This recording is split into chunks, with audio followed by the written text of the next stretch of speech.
Welcome, everybody. Hello to another edition of the Florida Appellate Review Case Law Update. I am joined by two fellow Palm Beach County Justice Board members, Jennifer Dinetz and Jeff Adelman. Let me just briefly introduce both of them. Jennifer is an attorney at Clark Fountain, La Vista, Prather, and Lickey Rubin. That's a handful, but five extraordinary attorneys that Jen works with. Now, Jen specializes in personal injury, products liability, catastrophic injury cases, wrongful death cases. In addition to being a board member for the PBCJA, she is also the treasurer of FALL in Palm Beach County. She's the co-committee chair with the Palm Beach County Bar, the personal injury section, and just a wonderful, wonderful attorney in person, a mother of two dogs, Billy and Palmer, and just recently married. So thank you, Jen, for joining us. Thank you. Jeff Adelman just recently joined the law firm of Brotman, Nussbaum, Ibrahim, and Adelman.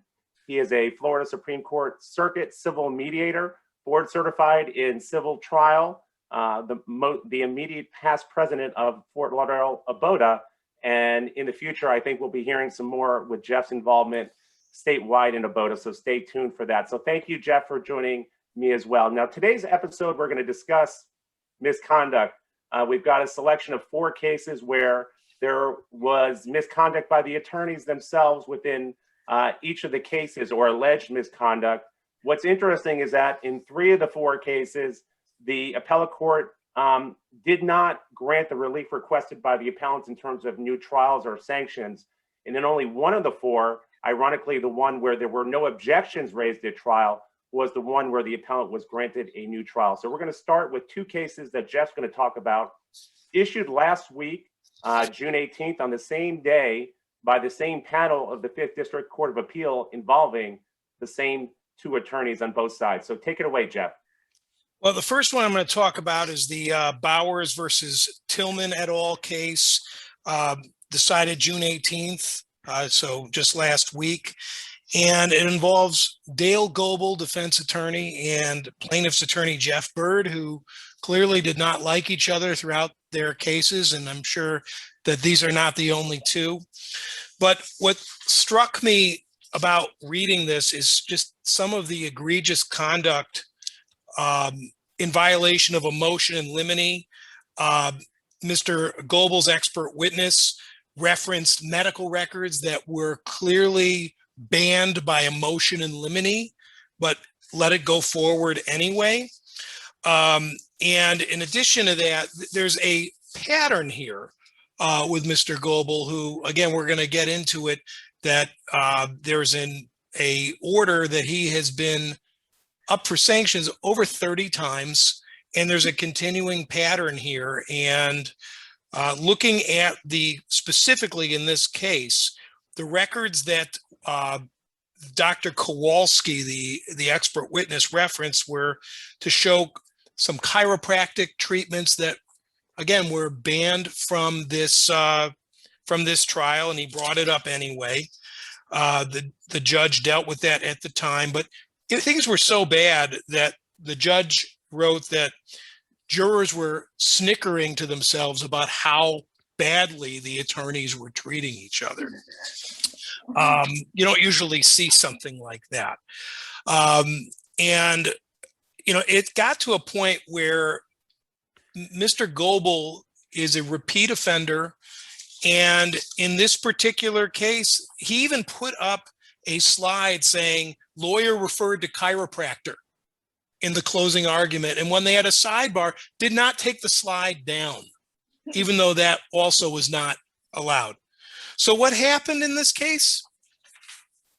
Well, the judge, the panel criticized. They brought up Mr. Goebel's record. They said he's a repeat offender. But at the end of the day, they did not give the relief to the appellant of reversing the case. They said that, basically that they were not going to, it wasn't rising to the level requiring reversal, even though at one point there was a issue over a redaction, something that should have been redacted that wasn't, that Mr. Goebel did not bring up to the court, that clearly was a clerical error. There was just a lot of shenanigans in this case.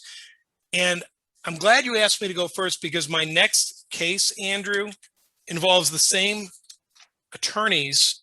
And it's so similar that Judge Cohen, who wrote the concurring opinion, basically cut and pasted his opinion in the Bowers case to the Simone case, which was also decided on June 18th. And in that case, again, there's bad behavior going on, misstatements, things that were not going to be supported in the evidence being brought up in opening arguments. And what it really comes down to is the attorneys are going to do what the judges permit. And if there's not going to be any admonishment or that has teeth in a trial, the behavior continues. I mean, Mr. Goebel has over 30 sanction matters right now. Why is that? I think that the reason is that while we all know that this behavior is not appropriate, very few judges are taking the extra step of saying, you know what? I've had enough. Mistrial. You're going to pay the costs. That hasn't happened enough with some of these bad actors. You know, it's really incredible to read both of these back to back and not have any sanction on Mr. Goebel for this. And while they do mention Mr. Byrd, the plaintiff's attorney, has also been admonished before. You know, it's sort of like sport, you know, a hockey referee, he doesn't see the first thing. Well, here you see everything in front of you. You can't just say both sides are equally guilty of all the infractions. There's just a laundry list of attempting to get mistrials in cases by Mr. Goebel. And the judge actually said Mr. Goebel has occasioned more mistrials in these two cases alone than most lawyers will have in an entire career. Now, oh my God. Yeah, it's insane. So what do we do? I mean, here you have these judges, these appellate judges who don't like the conduct, but aren't willing to let it go to the next level. How else are we supposed to act professionally with civility and all that if the referee is not going to make the call? Like, again, like in hockey, not putting the whistle away in the third period. You can't do that in a trial. And I feel like a lot of times that's what happens in my experience. And seeing this here, I'm not alone.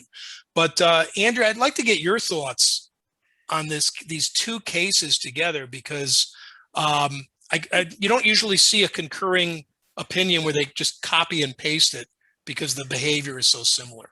So certainly both of the decisions from the appellate perspective mirror the standard of review. You know, the appellate judges are not fact finders. They are not in the same position as the trial judge. And so with an abuse of discretion standard of review, it certainly is understandable why the appellate courts in both those decisions affirmed. I think you can safely assume that had the trial court granted a new trial to the plaintiff and granted sanctions in the second case, I think it's safe to assume the appellate court would have affirmed both of those things as well. And so that returns us back to your theme of the trial judges to, you know, they are independent referees, but when one side, and it can be on either side of one of our cases today involves plaintiff's counsel who was accused of misconduct, or two of our other two cases or whatever. And so you mentioned last week, it's a little ironic, the timing, but on the same day that the 5th District issued both of their decisions, Mr. Goebel, in a circuit court case in Brevard County, and we'll have this up on my firm's website and on the PBCJ podcast here, a case called Rodriguez versus Rhodes. The name you don't have to write down, but in that case, the trial judge granted a mistrial. The first trial ended in a mistrial because of Mr. Goebel's conduct. In the trial court, the plaintiff then filed a motion to strike the defendant, the tortfeasor's pleadings. And the order noted that the tortfeasor had no role in Mr. Goebel's misconduct at trial, but the trial court struck the defendant's pleadings in that case. And the plaintiff asked for all fees and costs from that mistrial. And although the trial court's order doesn't specify that the fees and costs are going to be granted, the order notes plaintiff's motion is granted. And so my read on that is that Mr. Goebel and Mr. Goebel's law firm are going to be hit with a substantial fees and cost judgment there from causing the mistrial. And so there's an example where a trial judge in the first instance, has that authority. The plaintiff's counsel asked for the ultimate sanction in having the pleading stricken, but there will now be a trial on damages only in that case. Well, just getting back to the Simone case, this was the second trial, and the attorney was trying to get sanctions for causing a mistrial, which apparently there is a pattern here with this defense attorney of attempting to purposely trying to get mistrials. So what you just mentioned has happened. Jen, what are your thoughts when you hear about this case? It's interesting because as you're reading it, I'm like laughing in an embarrassment way because I'm embarrassed for them. But then you're right, the sentiment that it is the ref's job, it's the judge's job, the trial judge's job to keep order in the court. And I think a lot of us will say that there are different levels of judges and different things that we like and dislike about judges. But one thing that's consistent is a judge that retains order in their court, just makes decisions, makes educated decisions, but rules. And for an opinion to even say that the jurors were snickering, I mean, that's not stuff you usually read in opinions. That's more dicta, if anything, but that's part of the opinion, and still nothing was done.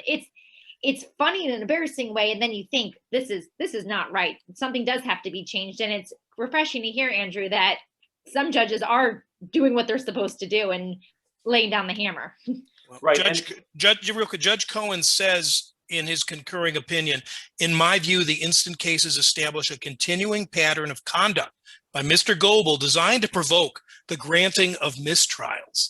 So, I mean, it's no secret what's going on here, but the trial courts, I mean, if they want civility and they want ethical trials, they got to enforce it. Otherwise, it just encourages this kind of behavior. It was just one last thing. It was interesting. The order last week, and I know it's only a trial court order, but when the trial judge went through the factors on whether to strike the defendant's pleadings, noted the backlog of cases here in the COVID era, and that how the administration of justice had been so frustrated because for the plaintiff in that case to now go and get a retrial, it may be a year until the plaintiff gets a new trial date. And so I think for all of us as we go forward with the administrative backup, which is through nobody's fault, we just had a once in a lifetime pandemic, but I think it's even more important that we have civility and professionalism, but that when there is misconduct, you want to be the innocent. You don't want to engage in a tit for tat. You've got to be the better person and ask for the sanctions and for our trial judges to impose those sanctions when they're warranted. Yeah, go ahead, Jeff. I mean, just hiding records in other records. This is the type of conduct we're talking about here. And, if a judge sees that, and again, I personally had this happen to me. If a judge sees that, I mean, it's obvious what needs to be done. But to say, you don't want to do it, you don't want to rock the apple cart, I mean, that's kind of what your job is, if something's wrong. We're going to segue now into Jennifer. I know you have a case from the 3rd District. It is what I will say just as a premise, it was the courts in civil cases have said the courthouse doors are almost completely closed for fundamental error, which is a standard that a party has to prove on appellate review when there's been no contemporaneous objection below, when an issue has not been preserved. And this was a case where the moving party, the defendant, had to establish fundamental error on appeal in order to receive a new trial. So take it away, Jen, on the case that you're here to discuss. So out of the 3rd District, there's, just for the record here too, there's no motion for rehearing. There's nothing else coming from this case. So we don't have that citation for you all yet, but it is a final decision. So this was out of the 3rd. It's Florida Peninsula Insurance Company versus Rafael Nolasco. So in this case, it was a more simple, if you will, 4-day trial where the plaintiffs brought suit against their insurance company for repairs that needed to be done for their home. It went to trial. In the trial, I wouldn't say that they were as egregious as in the previous case, but the plaintiff's attorney in their closing argument was calling the other side's expert a liar, or just say this was not 100% the truth. Maybe it was 90% the truth, but they're lying to you. They're hiding things from you, and over and over and over. And then when they were talking about the actual plaintiff, or the client there, it was a woman named Miss Jackson, and they just kept saying Miss Jackson and her drama. The amount of times they said her drama, it's as if that was the theme of their case. So they kept saying, you know, she complained about this and her drama, and over and over. And then went back to kind of attacking the certain witnesses, again, calling them a liar, to the extent that the trial court stepped in upon no objection lodged and said, counsel, you got to move on. We're not talking about this. Be respectful, essentially. The takeaway from this is that counsel sat the entire time and did not lodge one objection to any of this egregious behavior. And then on appeal, they brought up all these issues that they shouldn't have said in closing argument. Now, there is a test that has been come out within Florida. It's the Murphy case, where it's a multiple step test to establish when there's non-objected to issues in closing argument, how do you establish that there's fundamental error? And typically, as Andrew said, it is a very, very difficult test to overcome, because the whole purpose of objecting during trial, whether it's sustained or overruled, is to preserve the record. So the appellate court can say, hey, there's an issue here, and they can address it. But how are they going to address it if there's no preservation of it? But in this case, despite there being no objections, the appellate court found that the closing arguments did attempt to impugn the integrity of a witness by calling him a liar, and doing that falls squarely within the category of fundamental error. So there was no need to preserve the record, because it was so egregious that they found that there was fundamental error. One thing that I did want to note that we were discussing previously is there was a statement within this that when an attorney, an advocate and an officer of the court, they come in and they assume that role while they're in trial, when they start giving their personal opinions, i.e. this person's a liar and the evidence is not necessarily showing that, but it's just your personal opinion, you are stripping yourself of that officer of the court title, and you're now becoming a lay witness. And a lay witness is now subject to cross-examination, which was just so concisely and perfectly said that would make me err on the side of always being cautious. And even if the evidence does show, hey, this person was lying, I'm not going anywhere near that. So let's talk about that, where there's no objection, no preservation of the evidence, but here we are with a remanded trial, and now a new trial was granted. Andrew, what are your thoughts on that? Right, and as I said, I mean, had I predicted the outcome here, I would have predicted an affirmance, not because the conduct wasn't outrageous, but just because the fundamental error standard is so hard to reach. And it's incumbent upon all of us to timely object, to raise a specific objection. And if the objection is sustained, we have to immediately ask for a mistrial, or at the very least at the end of closing argument. And here, as you noted, defense counsel didn't say anything. And it's always easy to Monday morning quarterback after the fact. Why didn't you object? We all think, well, when you're in the heat of the moment, obviously, sometimes you don't want to stand up, and the jury thinks you're trying to hide something. And so this is one of those rare instances, though, where the panel here found fundamental error. As you noted, there was no motion for rehearing filed by the plaintiff in the case. And so there's now going to be a retrial. What's interesting there, one thing that you mentioned the repeated reference to the phrase drama. Now, I think some of our audience or some people reading the opinion may say, well, how is using the phrase drama necessarily a sexist term, right? Mm-hmm. Well, what's interesting here is that the trial judge believed that it was sexist, and the appellate court noted that the trial court was in the best position to have made that statement. And so the trial judge, the appellate judges are not in the courtroom. There's not a video transcript. The trial judge was there and heard that term repeatedly referenced. And so this is another instance where the appellate court deferred to the trial court on that factual finding. Now, the appellate court reversed the trial judge's denial of a motion for new trial, but that's just an instance. We all have to be careful in the language we use. We can't get in the mind of the plaintiff's trial counsel there and know whether the plaintiff's counsel was sexist, but what was important is that the words which were used gave a reasonable impression that they were sexist. And so I think that was a notable thing that we all need to be cautious about, moving forward.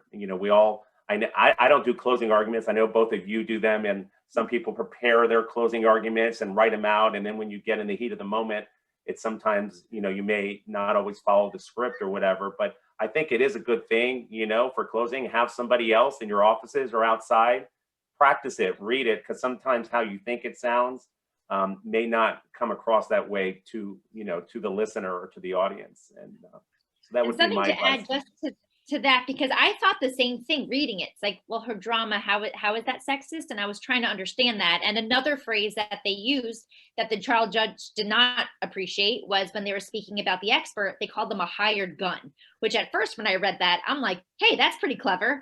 But then when you put all of everything together, it paints a horrible picture. So I think that when you put everything next to each other, it's the totality of the circumstances, if you will, the trial judge made the right decision. Yeah, for all hired, our audience. Oh, go ahead, Jeff. I was going to say the hired gun thing screamed out to me because I've always been told never, ever, ever, ever say hired gun. Right. So the fact that I actually see it here, I'm like, oh, wow. I mean, aside from everything else, I mean, obviously the reference to the drama and everything else. I mean, I think that I would be suspicious. I don't think he's probably said that to a man who's been opposing him. That's kind of there's definitely some sexism there, and obviously the judge fell there. But the hired gun language, I mean, I think pretty much everybody's always told me never say that. It's very strong. Yeah. You could say this hired by the defense, but right. I wouldn't. And they're always hired by the defense, but you can't say hired gun. Yeah. Very strong. Right, there's all sorts of ways on both sides for retained experts and plaintiffs treating physicians, when defendants are exploring the financial relationship between plaintiff's counsel and treating physicians. There's all sorts of ways for proper impeachment. There's a case in front of the Florida Supreme Court right now addressing the discovery. But yeah, the phrase hired gun should be out of all of our vocabularies throughout a trial from start to finish. Our final case, and are there any more thoughts on that case? I didn't mean to cut you off, Jen, or anything No, else? let's go to the last one. Okay, so the final case, it's RJ Reynolds Tobacco versus Kaplan. It's an Engel progeny case, and closing argument cases, Engel cases, there are dozens of them now over the years. Engel cases, most of them go to trial, and they are heated, they are lengthy, and the tobacco companies did some pretty reprehensible things over decades. And so they often get heated on both sides. Now, the citation for this, it's 2020 Westlaw 7239575. It's a December 9, 2020 opinion, but it's still pending on a motion for rehearing and motion for rehearing en banc.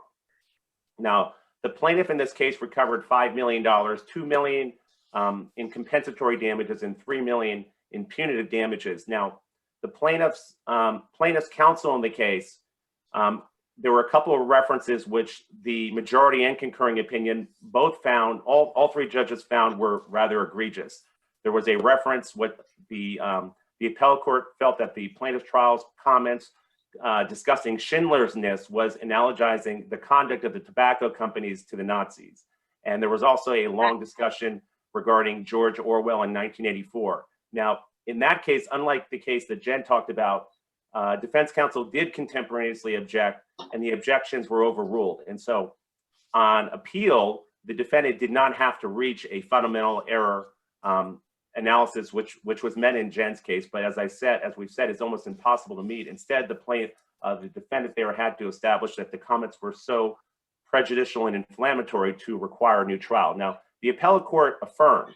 And so that was obviously good news for the plaintiff in that case. But it was clear that the panel did so very, very, very reluctantly. The concurring opinion in particular was very harsh. The majority noted that it was the fifth time that the plaintiff's trial counsel had an Engel case where closing argument had been addressed in a published opinion. 3 of the prior 4 times had resulted in new trials for the defendant. And in the fourth case, the only reason the appellate court hadn't granted a new trial there was because the objections, because they were not preserved. The objections were not preserved for appeal in that fourth case. And so, like Jeff's first 2 cases, the theme to take from this case is that the appellate court was really putting the onus on trial judges to take control. The trial court here didn't do anything wrong. The trial court, in good faith, denied the defendant's motion for new trial. But if you read this carefully, it's a lengthy opinion. The appellate court was really saying the trial court is where the referees need to really referee. And when there are egregious comments, or what the appellate court characterized, and I think reasonable minds could characterize it as egregious. I know some people would disagree or whatever, but where trial judges see those kinds of egregious comments, the only fair remedy would be for a new trial for the non-moving party. Now, I want to just briefly discuss the concurring opinion real briefly, and a portion of the appellate, the beginning of the appellate opinion. I'm just going to read the paragraph from Judge Klingensmith. I reluctantly concur in the majority opinion, but write to address a shortcoming in our jurisprudence as highlighted by this case. During oral argument, appellee's counsel, which is plaintiff's counsel, implored this court not to punish their client for trial counsel's improper argument by reversing the jury verdict. In follow-up, we asked appellate counsel how we should deal with issues of repeated attorney misconduct other than by reversing cases where the boundaries of permissible arguments set forth by this and other courts have been flouted. The response we received essentially from plaintiff's appellate counsel, and quote, "I don't know." I mean, that was the appellate court's quote. Succinctly put, neither do we. And so the appellate court here, as I said, very reluctantly affirmed. Now, why did the appellate court affirm in spite of what they characterized as this repeated egregious argument by what they characterized as a repeat offender? It had to do with the facts of the case. As I mentioned, the jury awarded $2 million in compensatory damages. Plaintiff's counsel had asked for $8 million. And so, and the jury, although the jury awarded $3 million in punitive damages, that was far less than requested by the plaintiff's counsel in closing there. And so the appellate court here looked at the outcome, the length of the trial, the reprehensibility of the tobacco company's conduct in evidence, and held that the error, the trial court's error, or the trial court's failure to sustain the objections had not caused harm to the defendant. Now, as I noted, the defendant has a pending motion for rehearing, has a pending motion for rehearing en banc in front of the entire court. We don't know what the outcome obviously is going to be. I'm not in the prediction business. I know neither are you. That's why the appellate courts make these decisions. But I think it's safe to say here that even if the appellate court affirms and doesn't grant rehearing, that this case is going to be appealed to the Florida Supreme Court. And so it is an example. The plaintiff here may have won the battle so far, but may not win the war ultimately. And besides that fact, there's an appellate decision here with the message to the trial judges and to the trial bar that in the future, the result may be different. And so it's another takeaway like what Jeff talked about from the 5th District last week, where the appellate courts are saying, our hands may be tied here, but we implore trial judges to take control in the trial court level, and where misconduct happens, where egregious misconduct happens, to take the only appropriate recourse, even if it's unfair to the litigant, which is what Judge Klingensmith mentioned, and he goes into depth in his concurring opinion here regarding that the only remedy is going to be to do what? To grant new trials, to impose attorney's fees and cost sanctions on a party who's on a counsel who's responsible for a mistrial or for a new trial. So that's my takeaway from this case. Any thoughts from either of you? Well, I love the quote, and well, there's so many good ones from Judge Klingensmith here, but the one at the very end. Yes. There's an old saying that there is no education in the second kick of a mule. Our opinion in this case provides the 5th and hopefully final kick needed to emphatically deliver the majority's message to this trial counsel specifically, and to trial judges more generally. We've made our expectations clear, and our tolerance should not be expected in the future. Wow. Love it.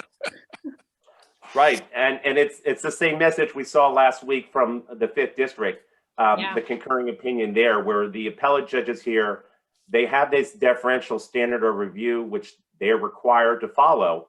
Although the concurring opinion in the Kaplan decision did say that perhaps we need to revisit the standard which we have established in deciding whether to grant new trials for improper closing argument, but bound by precedent and bound by the standard of review, the appellate court in all three of these cases, Jeff, both of your cases, and in the Kaplan case from the 4th District, affirmed in spite of what all three panels saw as egregious misconduct. And so I wouldn't take away from this from trial attorneys out there to repeat this conduct that we see, to repeat the comments, the statements that we see in these closing arguments.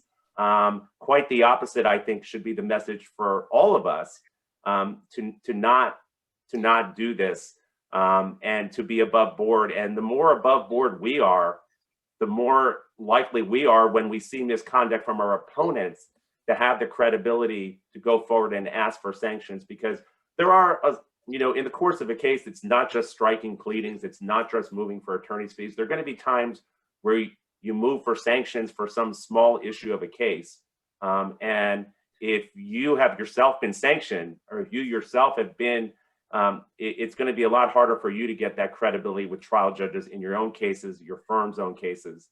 And besides, it's just not the right thing to do, to denigrate ourselves, and the practice as a whole by engaging in misconduct. So that's my takeaway from the case. As we wrap up here, any closing thoughts from either of you on our series of cases discussed today? I would just say, clearly they affirmed, but they affirmed kicking and screaming. So take that for what it's worth. They did not want to. Right, exactly. I think that in particular, reading that last concurring opinion on the Reynolds case, there is some hope that the judges, the appellate judges, are going to tell the trial court judges, look, you need to do something. You can't just let everything go, because there's too many of these instances happening. It's usually the same lawyers, and you have the power to stop it at your level before it gets to us. And I hope that we see more of that as our state courts are becoming more federalized. We're having to disclose more early on. Maybe we'll see some improvement in that regard, but I really think at the trial court level, the message is being delivered by the appellate court. You have the power to do something now, and let's hope that it starts happening a little more. Because again, it seems like it's the same people again and again. There definitely, the opinions this week were repeat people in the appellate courts, and I think trial judges as well, not these particular lawyers, but in general, I think we all in our practices, right? We see some of the same firms, the same people who we think are engaging in misconduct, and on both sides, plaintiff sides or defendant side. These decisions are not pro-plaintiff or pro-defendant decisions, nor should they be perceived as much. It hurts the entire practice of law whenever any of this, it reflects poorly on all of us, right? We are all guilt by association when these types of things happen, and it's unfortunate. I want to thank you both, Jen Dinetz and Jeff Adelman, for joining me today on your case law update, and we look forward to doing this soon in the future. Thank you all for joining us and listening. Welcome back, everybody, to the Florida Appellate Review Case Law Update. Now, for those of you watching on video, you'll notice that my wardrobe has changed. The reason for that is the case which I addressed in the podcast, R.J. Reynolds and Philip Morris versus Kaplan, it was pending on rehearing at the time of our podcast, which you heard me discuss before. Well, before we published the podcast here, the 4th District issued its opinion on rehearing. And so I want to just briefly summarize for everybody the opinion on rehearing. Now, in this case, the defendants had moved for rehearing and rehearing en banc. The appellate court denied the motion for rehearing en banc, which was the request for the entire court to hear the matter. The appellate court, the panel technically granted the motion for rehearing, but that was only to issue a revised written opinion going to more depth explaining why they were reluctantly affirming. Now, again on rehearing, the appellate court categorized the two areas of closing argument as egregiously improper, stated that the plaintiff had crossed the line with both of these matters, and that the closing argument had been targeted solely to inflame the jury. And the appellate court, both the majority and concurring opinions, I think sent very strong messages to the trial bar not to engage in this egregious misconduct. And I think as well, the appellate court sent a message to trial judges to be vigilant in monitoring and imposing the harshest of sanctions when there is egregious misconduct. Now, what was different on the opinion on rehearing? Well, the appellate court explained in more depth why it was reluctantly affirming why there was no reversible error. So the appellate court noted that the improper areas of closing argument, although egregious, had been brief and isolated. The appellate court also stated that these areas of closing argument had been somewhat incoherent. And in fact, the appellate court stated that much of plaintiff's closing argument was somewhat incoherent. So essentially a no harm, no foul. And the third reason for there being no reversible error is that the appellate court on rehearing noted, as it had in the initial panel decision, that the jury awarded far less than the plaintiff had requested, both as to compensatory damages and as to punitive damages. The other difference on rehearing, on the opinion on rehearing, is that the appellate court explained and addressed the harmless error test. Now, the harmless error test in civil cases, it arises from a case I won in the Florida Supreme Court in 2014, Special versus West Boca. Now, under the harmless error test in civil cases, the party which introduces error into a case as the beneficiary of the error has to establish on appeal that there was no reasonable possibility that the error contributed to the verdict. It's a hard test to meet for a party which has introduced the error. Now, the appellate court here held that the harmless error test was inapplicable, and so therefore the plaintiff did not have the burden to establish that their egregious improper closing didn't contribute to the verdict. The appellate court explained that the trial court had correctly denied the defendant's motion for new trial, and so since there was no error, the harmless error test was inapplicable. I think it's pretty clear that the defendants in this case are going to be seeking Supreme Court review on that issue, on the harmless error analysis test, and whether it applied under the facts of this case. So that is just a brief summary of the decision on rehearing. Just in closing, I want to thank everybody who has subscribed to my podcast at Florida Appellate Review, and also to the Palm Beach County Justice podcast with my co-hosts, Jeff Adelman and Jen Dinetz.